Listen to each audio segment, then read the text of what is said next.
So ganito mag-timing, sir. Maluwag na yung yung holder niya ng injector. So kitang-kita yung drilled hole.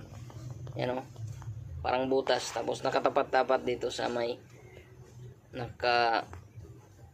bumbok rin sa may glue plug.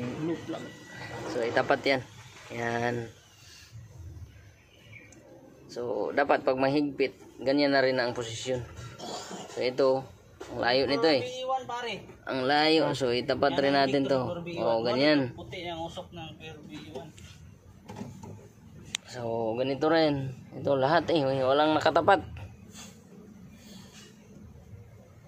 Asa na? Ayan. Ayun.